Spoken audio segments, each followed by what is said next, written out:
Hi, everybody. Thank you. Is there anybody out there? Right. Yeah, they're on. on. Good. Yeah, there you are. They're on too. We can turn on the house lights if you want. No, I'm just kidding. Okay. All right. You looking right here? Yeah, sure. Yeah. Yeah. We got Nice setup. I don't know you well enough to sit on the same couch as you. I don't want to. I don't want to be By the end of presumptuous. the thing. Yeah. Oh, all right. All right. So How's everybody? good. Thank you for coming to the show and coming here. Thanks for being with us this weekend. My pleasure. Oh, pleasure is all ours. So, so we did a little bit of this dance of the virtuals a couple years ago, if anybody remembers those. But this is my chance to talk with you one-on-one. So it means I can go a little more into your personal origin story, and it's okay with you. I think your journey begins in broadcasting. Yeah. I started in radio. Yeah, when I was 15 years old. Wow. It's about 10 years ago. Oh, right. And about 10 years ago, 60. As a matter of fact, I believe you. As a matter of fact, I started in '64. So next week it'll be my 60th year in the business. Wow. Yeah. Yeah. So be gentle with me. Yeah, I started in radio in Peoria, Illinois. Anybody here from around there? Probably not. One guy raised his hand. Oh yeah, where are you from? Springfield. Okay, great. Yeah, I started in a little radio station called WIRL. The old disc jockey thing, playing records. You know, I played the Beatles on the air and read the commercials and stuff. And my difference at the time was that I could always do character voices, cartoon voices. My mom told me that I used to, or told me that I, from the time I could talk, I was mimicking cartoons on TV, you know. And so I kept doing that because I found out when I got to school that if you can make girls laugh, you'd be very popular. So I was a class clown, you know, that old story. And looking Did it work? Apparently it did.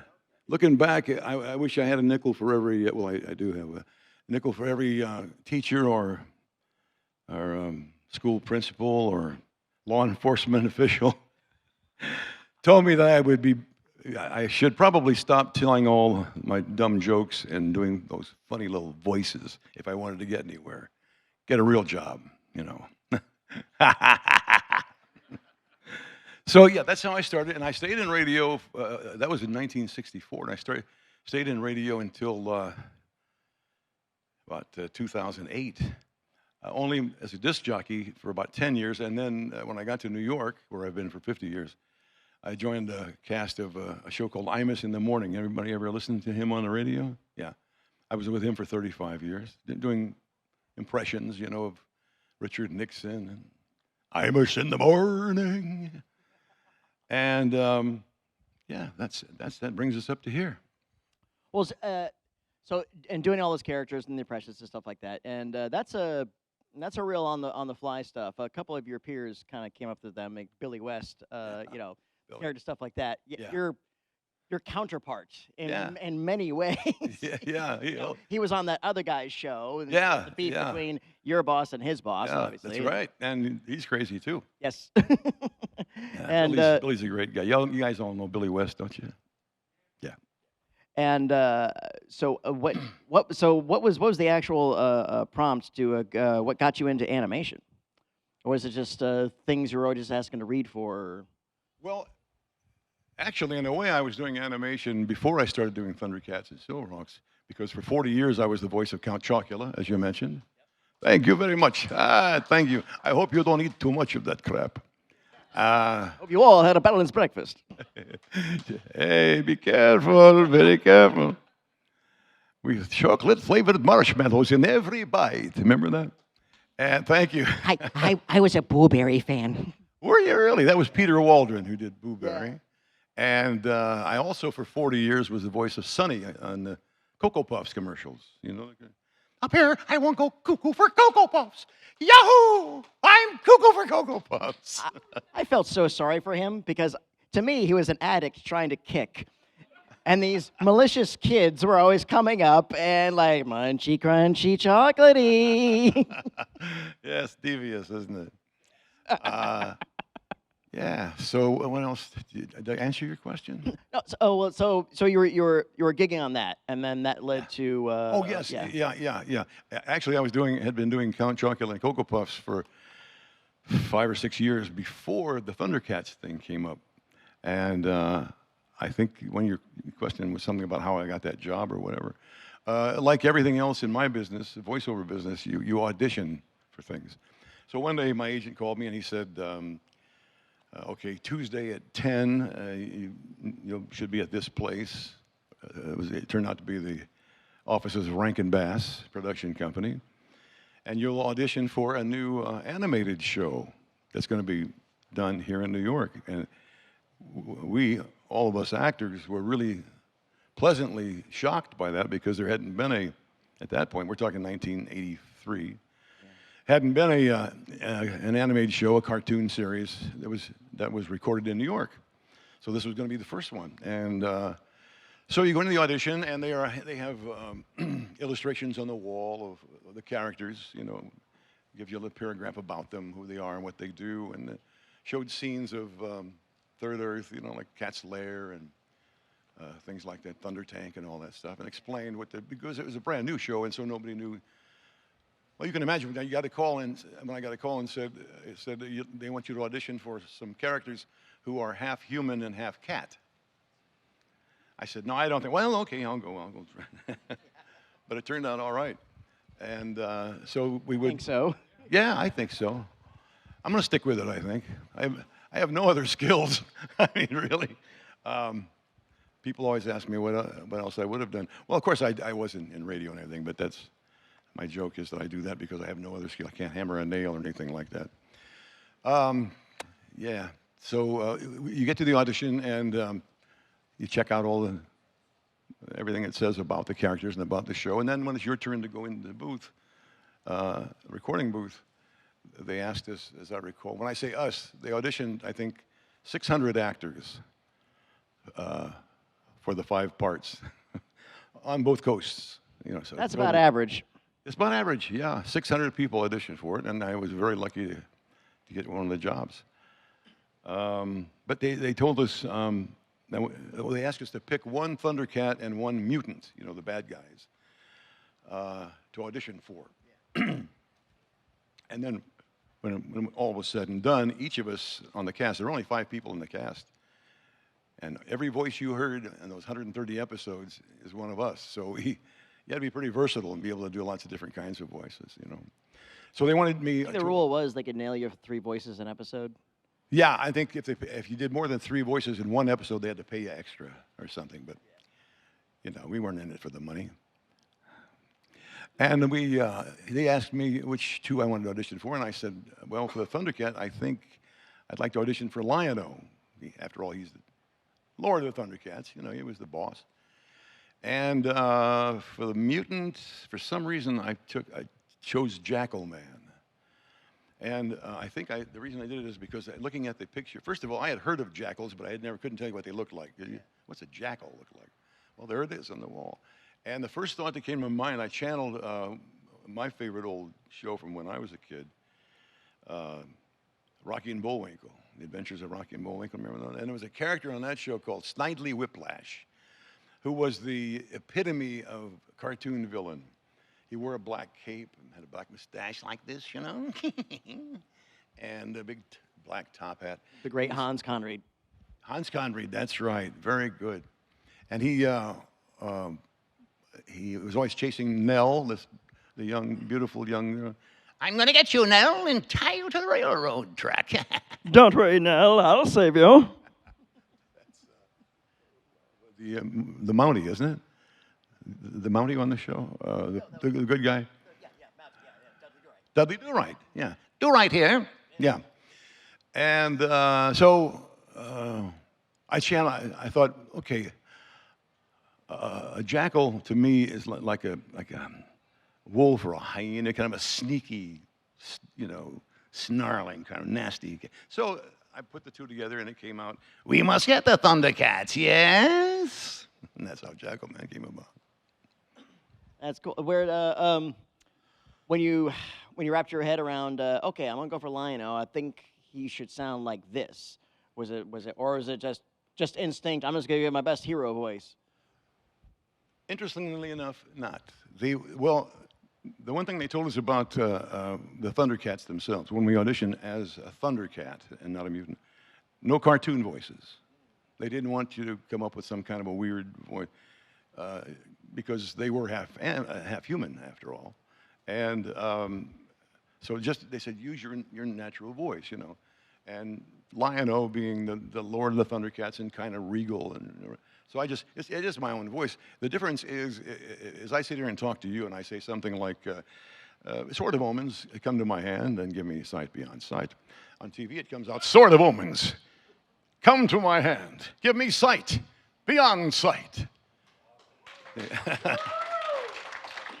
Sounds just like the he guy said on the thing, okay? So don't ask him for the rest of the show, all right? He said the thing. We're good. Sounds just like the guy on TV, doesn't it? Yeah, so you used your own, all the voices were human voices. And funny thing, I played on the 2011 redo of ThunderCats, I played Claudius, Lion-O's father, which was interesting because, again, I didn't have to change my voice. It had already changed by that time, you know, it was 30 or 40 years later. And so my voice had changed to what it is now. And so I didn't really have to try to sound old. I was already old. But still rocking it. And of course, back then, on all these animated projects, this was long before digital, so you were working off magnetic tape back then. Yes, we were. So it was like, all right, take two. Yeah. That meant sessions were longer, or you just had to try to get it on point the first time. Yeah, that was the ideal thing, of course, to get it. We rarely did more than 2 or 3 takes, you know. We were all professionals. The people I was working with, that's another thing that knocked me out when I found out who was in the show. They were all people that I had already admired from commercials and movies and TV shows and things. Panthro, for example, was Bill Cosby's father on The Cosby Show. Usually people go, "Really? I didn't know that." Yeah.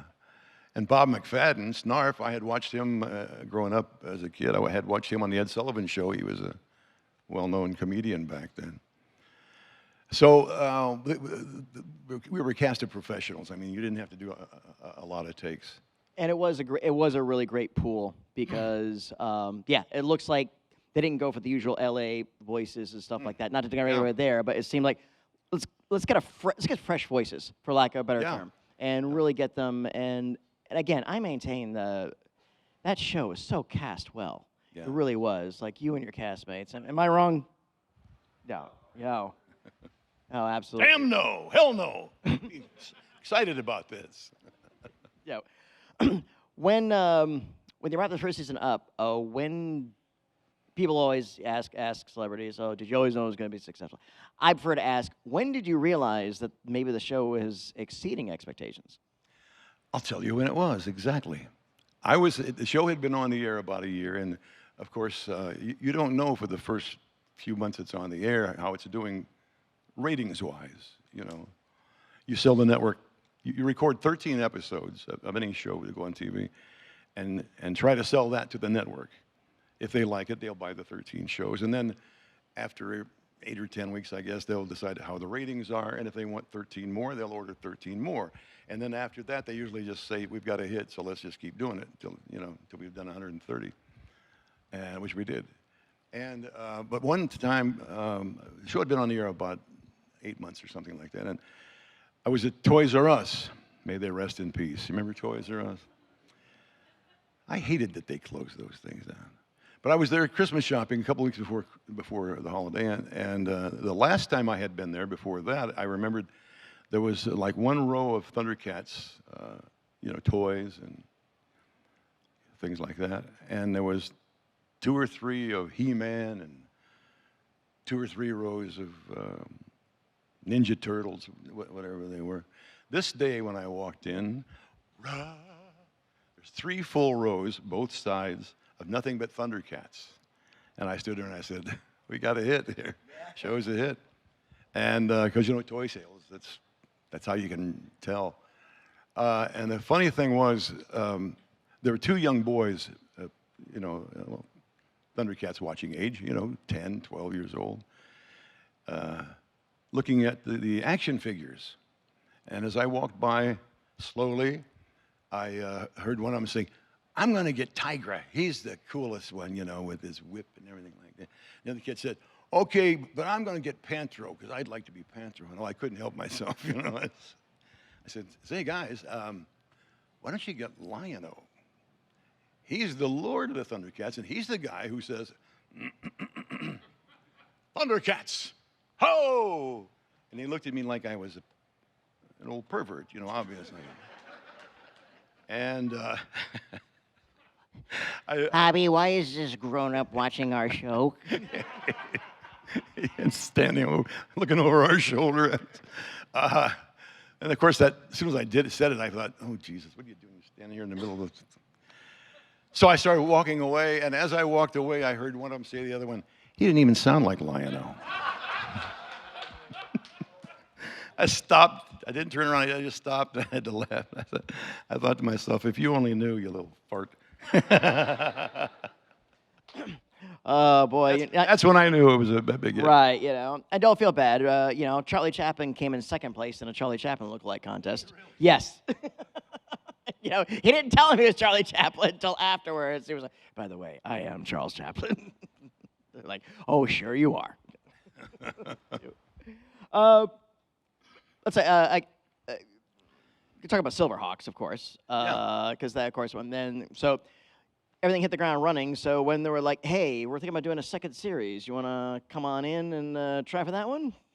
It was kind of like that, but ironically, we started doing Silverhawks before we finished ThunderCats. It was the same company. Yeah, layover. Yeah.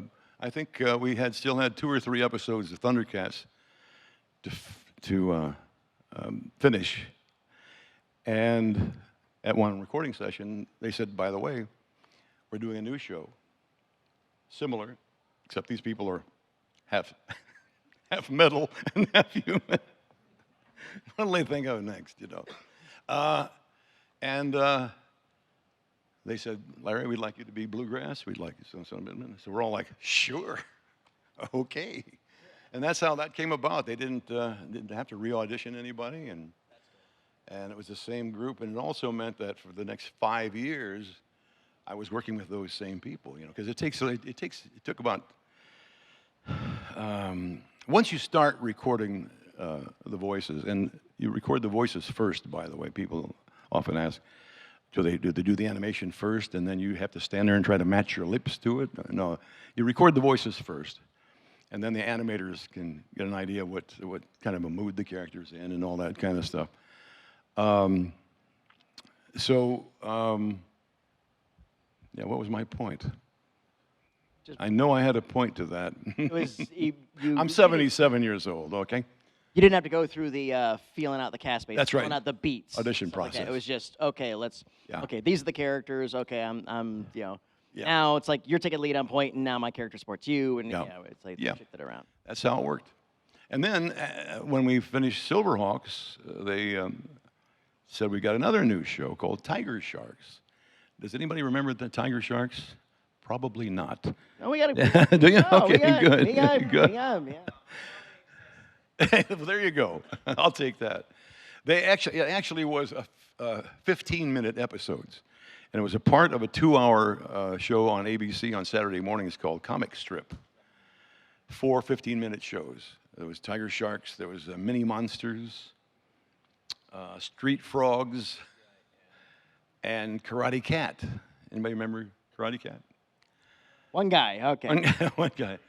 Yeah, I played... The guy from Springfield, right. The guy from Springfield. I played a cat named Boom Boom Burmese, who talked like this. "I don't know, Karate. We could get in a lot of trouble for this." You know? Thank you. Thank you very much. Yes. And then, pretty much the same cast.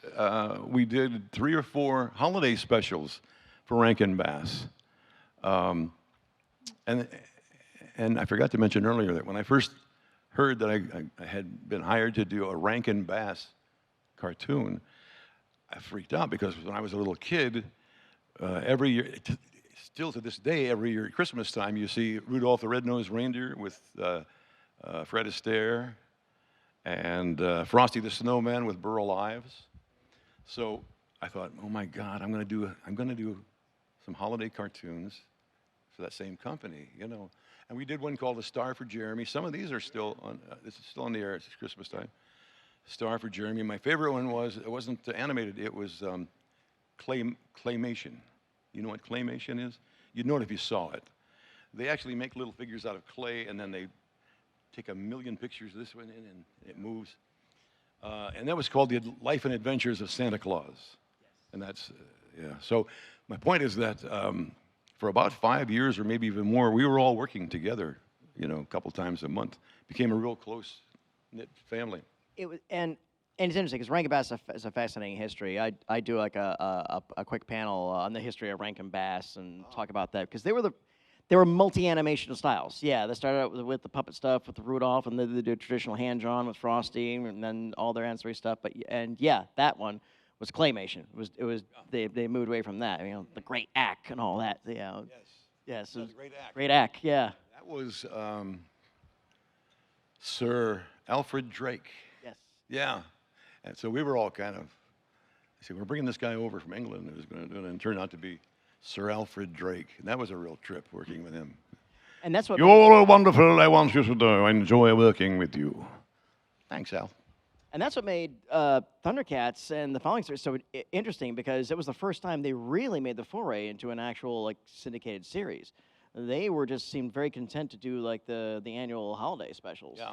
So, and again, as a kid, I was watching it. I was like, wait a minute, this is very Hobbitish. This is very, you know, it's like Return of the King-ish. And sure enough, that designs, and again, great character designs. You know. Interesting you use the word foray, because one of my favorite voiceover actors is June Foray, who was on Rocky and Bullwinkle. Yep. She did all the female voices on that show. And Rocky. That's right, she was Rocky. She was Rocky, yes, she was, yeah. So, absolutely. I know you guys aren't old enough to remember it, but we old farts here. Yeah. Do you? Fantastic.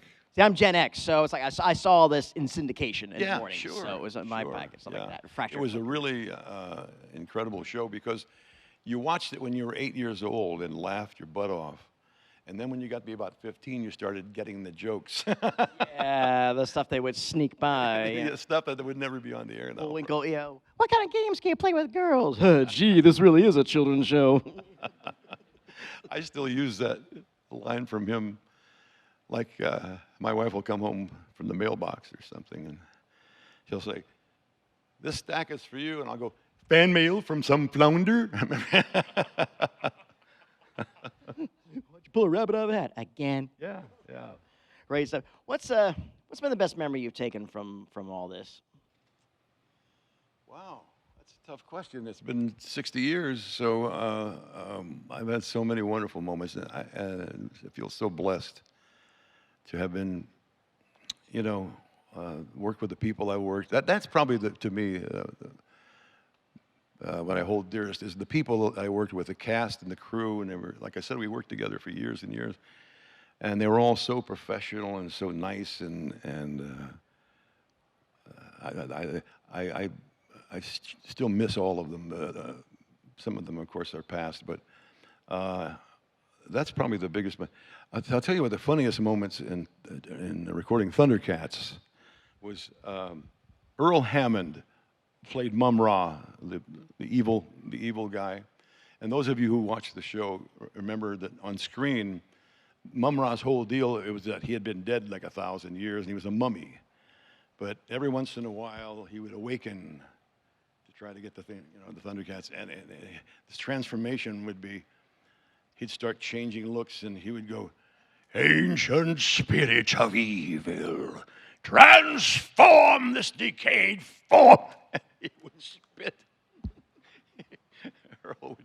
Spit would fly out of his mouth when he did it. And on screen, you watch Mum Ra, there's green bile that comes out of his mouth. It's because he's so evil, you know. Well, Earl, actually, he didn't try to, but he just, when he started bellowing like that, you know, it would run down his cheeks, his chin, and he would go like, he would do this. "Ancient spirits of evil, transform." And when he would do this, we'd all go, "Oh, geez, Earl, no."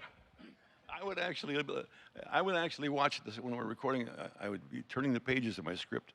I always try to look a couple of pages ahead so I could tell when Earl's transformation was coming up. And I'd turn the page and I go, guys, 2 more pages. And we'd all start slowly backing away from the mic. And he would go, transform! At one point I didn't do it, but I was going to bring a big sheet of clear plastic. You remember Gallagher, the comedian?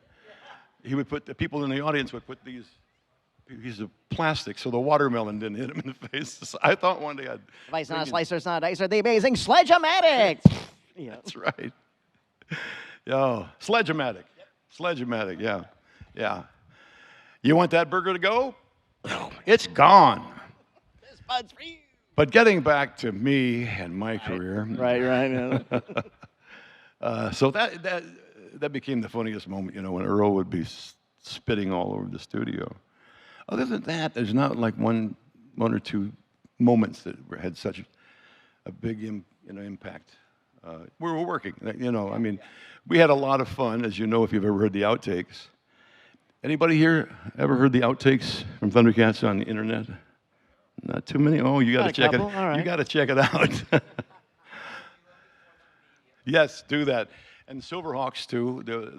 The thing is, when you're recording, and as Patty mentioned earlier, back then we were using magnetic tape, reel-to-reel tape. Anybody remember what that was? And it wasn't all digital like it is now, where if they want to erase something, they just hit delete. Back then, the engineer had to stop it if there was a mistake or something. He would stop the tape, and we'd do another take. And of course, anytime you get a bunch of crazy actors in the studio for any length of time, they're going to start making mistakes and then commenting on the other guy's mistakes. You know, they would never get on the air for obvious reasons.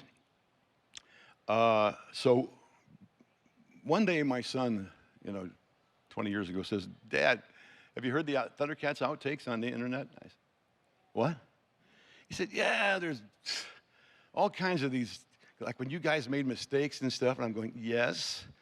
Well, one of the engineers from ThunderCats must have uploaded those onto the internet. And I thought, oh my God. Now I'm trying to think back to exactly what some of them were. Some of them were really raunchy, but some of them are just mostly funny. Like, oh God. You remember any of them? It'd just be something like I'd make a mistake, let's say, very rarely. As Lion-O, I'd say something like, I'm just making this up now. Sword of the Moines, come to my feet, my hand. And Earl Hammond would say, "You dumbass, that's not the line." Or worse than that, but they're fun to listen to now. My favorite one has to do with the samaflange. You remember that one, the samaflange? It was a made-up word that Panthro was trying to fix the thunder tank, and we asked, "Well, what's wrong? What's wrong?" He says, "Well, that blasted samaflange. I go do the," and you hear me in the background saying, "What the fuck is a samaflange?" It's on there. What the fuck is a samaflange? People still see me on the street in New York, or somebody who knows, and they'll go, "Hey, what's a samaflange?" But they'll say it. Yeah. Check them out. They're fun. Oh, man. Before I go on out there and take some of the questions, on behalf of myself and the audience, I just want to thank you. Oh, thank you. I thank you for your talents. I thank you for your professionalism. I thank you for all the performances you've given to all these roles and your work on the radio. I mean, you've made a lot of smiles and maybe rotted a little teeth too with the breakfast cereals. But you've been a friend to fandom for a very long time. So thank you for that. Well, thank you. That's so nice of you. Thank you. Thank you. It's so you can imagine how I feel when you said all that. All of that he said, that I brought a lot of laughs to people and everything. And you beautiful people come up to my table and will say certain things like, you were a big part of my childhood. And some of them tell me, and I get emails too, they will tell me in varying degrees of detail that they didn't have a very good childhood. And you know why. I mean, I knew what they were talking about. But they would say, and still do, they say, but that half hour that I was watching ThunderCats in my room, all that went away. And I choke up even now thinking about it. You know, can you imagine walking around the rest of your life knowing that, say, you know, little kids, it helped them get through their lives, through the bad stuff, just watching your show. So that's why I'm so protective of the legacy of ThunderCats and of Lion-O. I won't do anything. I've been offered over the years, you can imagine, we'd like you to do these couple of lines on our show, and it's Lion-O saying something filthy, or Lion-O, you know, denigrating women, or something like that. And I say, no, I won't do anything like that. And then one year, I get a call from my agent, and he had gotten a call from Seth MacFarlane, Family Guy. Genius. Seth's is genius. And he said, Seth wants you to be on, do some Lion-O on Family Guy. And I had watched Family Guy, and I thought it was the funniest thing in the world. It's so, and of course, so different from what we were doing back, you know. You get away with anything now on TV, as long as it's funny, and Seth's stuff is really funny. I said, please tell him I love the show, but I don't think it's a right fit for Lion-O, you know. And I said, okay, well, I'll call him Monday. I told my son, and at the time he was about 15 or 17, and I said, yeah, they wanted me to do it, but I turned them down. He said, what are you talking about? You turned down Family Guy? I said, well, yeah, but, and I explained to him what I just told you, and he knows that anyway. And I said, Tanner, I've seen the show. I know what it's going to be like. It's funny as hell, but I don't want Lion-O saying those things. And because I don't want the fans, ThunderCats fans, to hear that. And, you know, he says, Dad, those kids are 35 years old now, and they're going to love it. I said, all right, I'll tell you what. I told my agent, all right, send me the script, and I'll take a look at it, you know. And my agent was probably thinking, send me the script. It's Family Guy. Big star. Some of their clients were asking to try and get me on Family Guy, you know. And you say, send me the script, and I'll look it over. So I looked it over, and I said, absolutely not. I'm not going to do this. Again, my son talked me into doing it. I showed him the script, and I'll tell you what it said in a minute. And he read it and said, well, that's not so horrible, Dad. You know, I said, well, okay, I'll tell you what, I'll do it. But if one of my fans comes up to me on the street and says they were offended by it, I don't know what I'll do, I'll kill you. Or something like that. I did it. People loved it. I never to this day had one bad, you know, why did you do that? The scene was Fred Griffith, right, from Family Guy, and Quagmire or somebody were, in this episode, were driving through San Francisco. And Fred Griffith said, boy, I bet you find a lot of weird couples living in this town together. Huh? And it shoots immediately to the interior of an apartment. And there's Lion-O standing in the middle of this living room, just kind of pondering. Chitara walks in. She says, what's going on, Lion-O? He says, I'm not sure, but I think Mum-Ra is up to something, and I'll guarantee you it's no good. She says, I'm going to the can. So she goes in the bathroom. She closes the bathroom door, and Lion-O takes out the old Sword of Omens and goes, Sword of Omens, give me sight beyond sight. At which point, Snarf comes through the room and says, what you doing, Lion-O? And Lion-O goes, I'm just you want to get stoned? See, that's what I thought was so horrible. I didn't want to do it, but I did it. I think you're out of that zone. I think, like your son said, everybody was an adult at that point, and there's nothing. But again, this is a credit to you though that you realized early on what the role meant, and you take it as a responsibility. Yeah. And I think that's a very, very noble thing of you to do. Thank you. Do you think we should ask? Yeah, I'm gonna jump on out and okay, we'll get a couple in, all that fun stuff. All right, we'll raise some hands and whoops, let me grab. How about a hand for grab Patty, everybody? He did a great job, didn't he? Ow. I'm just doing nothing. All right, first one to get 2 pieces. All right, I'll tell you what, we'll start with this guy over here. Hey, what's your name? My name's Chris. What you got? Thank you for saying what you just said because it leads into my question about keeping integrity with your character.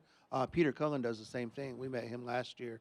But how do you feel about Cletus playing Lionel's father in the 2011 series? Do you felt that was a good passing of the torch? And are you disappointed that it didn't continue or saw that it saw its end? I keep looking over here, but that's the speaker, isn't it?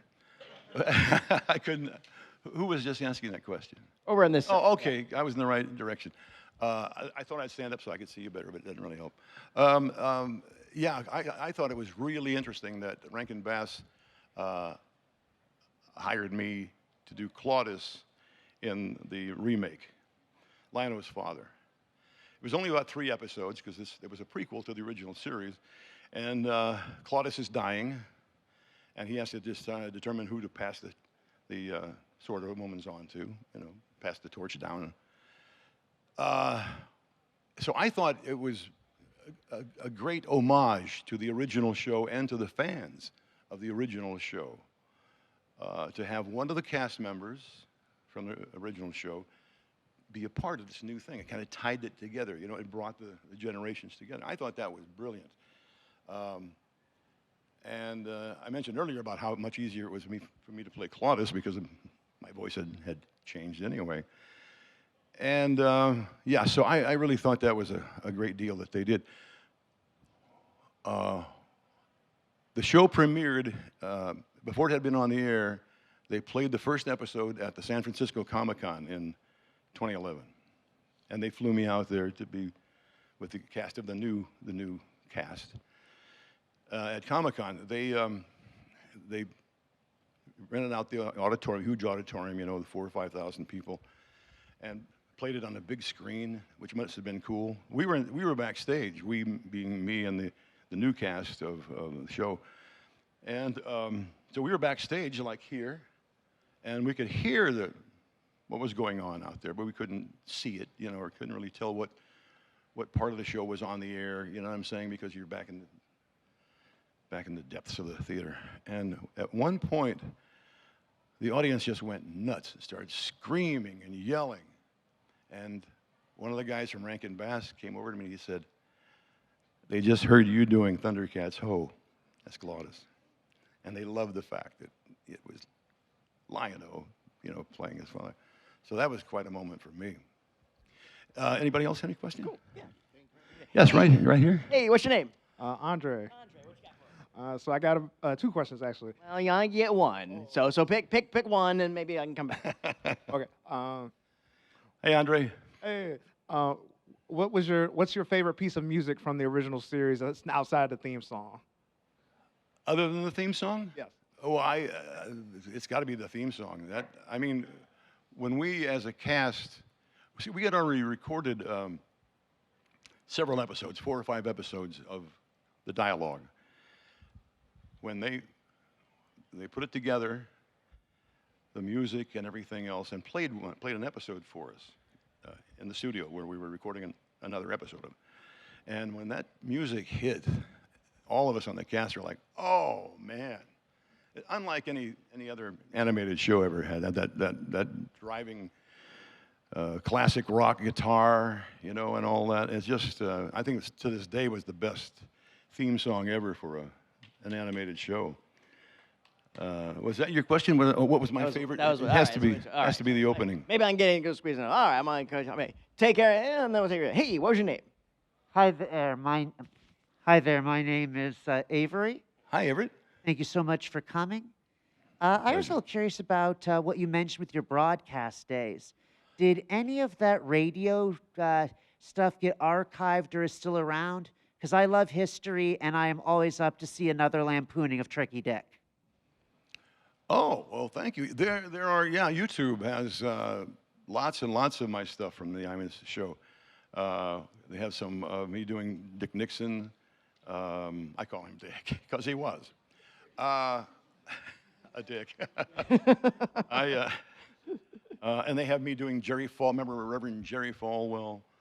So there's several of those 3-minute bits. I used to do these 2.5 to 3 minute essays, if you will, as different characters. So if you look them on YouTube, I watch them all the time. They're great. There we go. Thank you. Thank you. All right. Hey, what's your name? Nolan. Hey, Nolan. Given all the success you've got with ThunderCats and Silverhawks and everything else, is there like an animated series that you wish you could have gotten into that you didn't try for or just didn't get? Not really. No, I mean, we were so busy doing those, and I just felt so lucky to be on the ones I was on, you know. And as a matter of fact, I never auditioned back then. I never auditioned for another animated show. It wasn't until 10 or 12 years ago that I auditioned for another one, and I got the job on Teen Titans Go. You know that? I played the chief on there, and I just started a new series. I think we've finished the first 45 episodes. Pokemon Horizons. Yeah, so that's on the air now on Netflix. But other than that, I didn't do any. And Family Guy, that one episode. But, What would you have cast him on? What? All right, if you think of it, let us know. I'm sorry. I mean, some personal favorites, you know, if like you'd have done a Transformer, if you'd have done something maybe like G.I. Joe, Yeah. like a character on there. I doubt that they would have used me on any of those because Thundercats was on the same time. Well, Rankin Bass wouldn't have allowed it. I'm sure that the contracts always say you can't do any competing thing for a certain number of years, you know. Because they don't want Lion-O showing up on He-Man or whatever, because they know he'd kick his ass. Hey. I would have cast you as General Hawk in G.I. Joe, which came the character that came later on, who was the overhead leader of the leaders. So, and it's similar to the Chief. So, that's my bit of fan casting. I agree. Okay, we got another one. All right, you had a second one, so okay, so we'll go get your second one in, and I'll do yours. Hey, what you got for round two? So my second question was there ever a particular plot or storyline that you would have liked to have seen in the original series that maybe was scripted but just didn't get done? Or Not that I know of. Not that I know of. I doubt they ever wrote an episode and just didn't use it. I know they didn't do that. But I'm sure there were changes made, you know, before it got on the air to some of the things. We were occasionally called back in the studio to redo maybe a line or two of an episode that we had already done a couple weeks before. And they decided for some reason after that to change it before it got put into the show. But it wouldn't be anything big, and there certainly was never a show that just never got on the air. All right, got time for one more. So, hey, what's your name? My name is Chris. Chris, you're courageous coming to a ThunderCats panel in a Ninja Turtle shirt, but that's okay. We're good. We're good. That's okay. We're all friends here. Good, good. I just want to say, growing up, there was 3 iconic lines I always heard: "Thunder, thunder, Thundercats ho! I have the power," and "Autobots roll out." When you were a childhood, could you think of any iconic lines, maybe from cartoons from your childhood, that might stand out near those? Or Wow. Right. Nothing like that, like where they had a, Karate Cat. Bob McFadden played Karate Cat, and his big thing was, "Yow, baby." Yow, baby. All right, one for you and one for the young man there. There you go. Somebody too. Were you a Lone Ranger fan? Maybe a Hi-Yo Silver? Oh, sure. Oh, sure. I was more of a fan of the announcer. Oh, yeah. Come on, Lois. Comes on. Hi-Yo Silver. The Lone Ranger. Rides again. Absolutely. So, oh my goodness. Well, we're just about done, but just real quick, anything on the docket, on the horizon that we can share with us? Doing more Comic-Cons. As I said, I just started Pokemon Horizons. I'm still doing the Chief on Teen Titans Go. Of the Doom Patrol. Yeah. Yes. Yeah. And I'm still doing, I don't do the Cocoa Puffs and Count Chocula anymore. They don't use those characters anymore. But for 25 years, I've been the guy on the Skittles commercials. You know, the guy at the end that says, "Feel the rainbow, chase the rainbow." Woo! So I'm still at it. Thank you all for coming.